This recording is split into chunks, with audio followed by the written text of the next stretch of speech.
프리미어리그 2라운드가 끝난 현재 패배를 경험하지 않은 팀은 총 7팀입니다. 첫 두 경기에서 모두 승리한 팀은 3팀인데 브라이튼, 맨시티, 아스날이 그 주인공이고 브렌트포드, 리버풀, 토트넘, 웨스트햄의 나머지 4팀은 1승 1무를 기록하고 있죠. 득점 순으로만 보면 브라이튼이 8골로 1위, 브렌트포드가 5골로 2위를 달리고 있고 맨시티, 리버풀, 토트넘, 웨스트햄은 모두 4골씩 득점하고 있는 상황입니다. 올 시즌이 시작한 지 얼마 안 됐긴 했지만 득점 순위 1위가 브라이튼의 스트라이커 마치, 브렌트포드의 공격수 은베모라는 사실은 상당히 흥미로워 보이기도 합니다.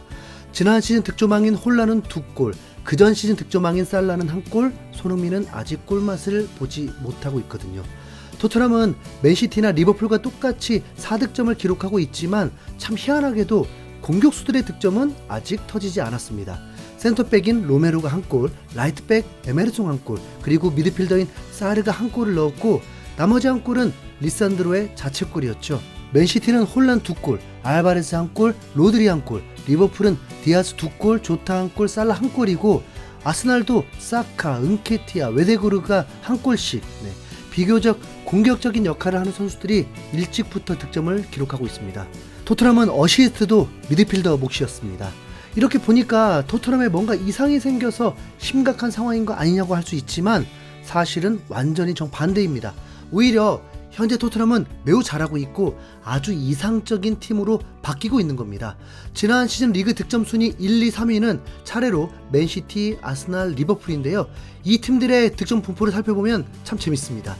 36골을 퍼부으면서 득점왕이 된 홀란 말고도 포든 11골, 알바레스 9골, 귄도안 8골, 데브라이너 7골, 그릴리시 마레즈 5골 등 홀란을 제외한 나머지 선수들이 58골을 넣으면서 다양한 포지션의 선수들이 골맛을 봤습니다.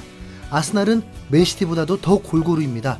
마르티넬리, 웨데고르가 15골씩 넣었고 사카 14골, 제주스 11골, 자카 7골로 미드필더와 공격수들이 사이좋게 득점을 나눠서 하는 걸 볼 수 있죠.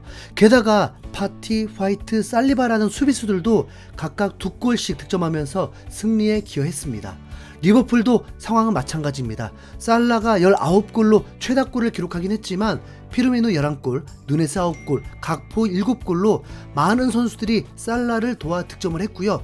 반다이크는 3골, 아놀드 2골로 수비수들 역시 나름대로 득점 지원을 해줬습니다. 그럼 과연 지난 시즌 토트넘은 어땠을까요?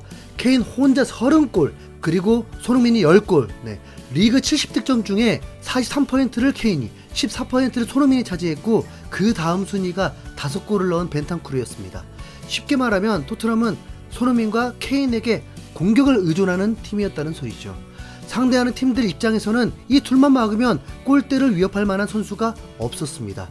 덕분에 득점왕을 했던 손흥민에 대해서 지난 시즌 상대팀들은 집중 마크를 했고 부상의 여파도 있었지만 집중 견제로 인해서 어느 정도 스탯의 손실을 본 것도 사실입니다. 그런데 이번 시즌에 케인까지 떠났으니까 토트넘을 상대하는 팀들은 손흥민만 막으면 아무도 골을 넣을 수 없다고 생각하겠죠.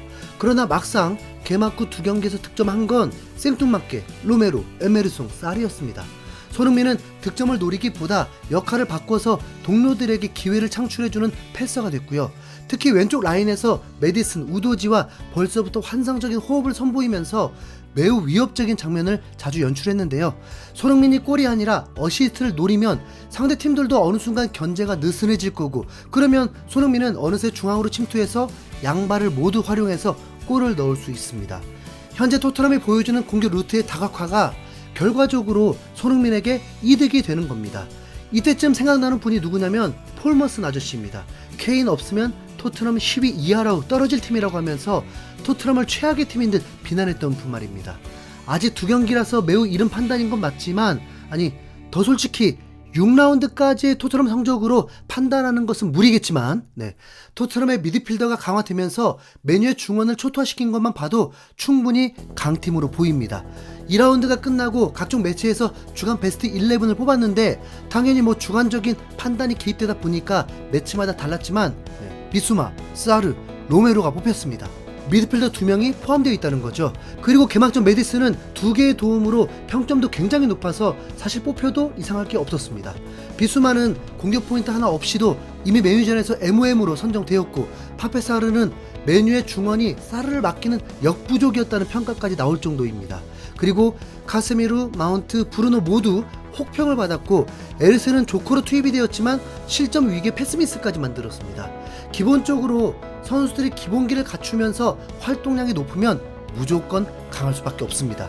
쉴 새 없이 뛴다는 건 그만큼 체력적으로도 매우 강하다는 거죠. 이게 갑자기 토트넘의 대박 강점이 되었습니다. 메디슨은 킥력을 바탕으로 하면서도 활동량이 좋고 비수마도 리그에서 손꼽히는 기술 좋은 수비형 미드필더에 활동량이 장점으로 손꼽히는 선수고 사르는 활동량 장착에 경험이 쌓이면서 잠재력이 더 폭발할 수 있는 선수입니다. 이 세 명의 선수가 카세미루, 마운트, 부페를 넘어선 거죠. 앞서 6라운드까지로 판단할 수 없다고 한 이유는 토트넘이 6라운드까지 대진이 매우 좋기 때문입니다. 본머스, 풀럼, 번리, 셰필드입니다. 이거 뭐죠? 6라운드까지는 1위 하라는 건가요? 네. 누가 봐도 이 네 팀 중에 두 팀 정도는 강등 예상되거든요. 네. 어차피 토트넘이 상위권 순위에 들어가기 위해서는 약팀을 확실히 잡아야만 가능합니다. 이 팀들을 상대로 승리했다고 해서 강팀이라고 불리기도 분명 민망합니다. A매치 휴식기가 끝나면 곧바로 제대로 시험 무대를 갖게 됩니다. 아스날 원정과 홈에서 리버풀을 연속으로 만나게 됩니다. 아스날 원정은 뭐 비기기만 해도 대박인 거고 토트넘은 리버풀을 곤란하게 한 적은 많았으니까 아스날과 리버풀은 이번 시즌에도 강팀으로 분류되면서 나름 업그레이드도 확실히 되었습니다. 요 두 팀 상대로 성적이 좋게 되면 아마 폴머슨 아저씨 방송 출연 어려울 것입니다. 토트넘의 미드필더와 이 팀들의 미드필더를 비교해보면 아스날은 웨데구르, 라이스, 하베르츠가 중원의 핵심입니다. 라이스가 거의 2명분 수비형 미드필더를 하면서 웨데구르, 하베르츠의 공격적인 미드필더 역할까지 하면 뭐 강한 건 맞죠. 네. 하지만 하베르츠는 지난 시즌까지 첼시에서 뛰면서 상상 이상의 허접골 결정력을 보여주면서 비난을 엄청나게 받았던 선수입니다. 네. 뭐 이번에도 별거 없던데요. 네. 선수의 몸값으로는 비교가 안 되는 수준이지만 서로 활동량과 축구 싸움을 맞붙으면 뭐 결과 몰라요. 네. 거기다 그때쯤이면 토트넘 승점 머신 벤탄쿠르도 복귀를 합니다.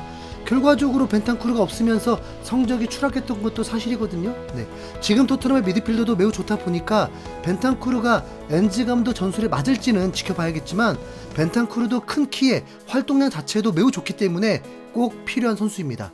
벤탄쿠르는 클랩스키보다 먼저 토트넘과 완전 이적 계약을 해버린 상황이죠. 그럼 미드필더들 60분 동안 미치게 뛰고 나서 다시 교체 투입된 선수들 미치게 뛰면 어느 강팀들과 붙어도 활동량 면에서 뒤지지 않습니다. 이미 바르셀로나전부터 메뉴전까지 3경기 동안 압박에서 풀어나오는 수준도 상당했기 때문에 나머진 공격진들의 결정력 부분에서 갈리게 될 것입니다. 개인적으로 쿨셉스키는 슈팅 답 안 보이던데 패스나 잘 뿌리면 좋겠구만. 저만 그런 생각하는 건가요? 네. 솔로몬이나 페리 아저씨 어때요? 네. 여러분 아니 자 누가 봐도 토트넘 뭔가 느낌 있어 보이지 않나요? 네. 더 찾아봐야겠다. 이상 흰수염고리였습니다. 감사합니다.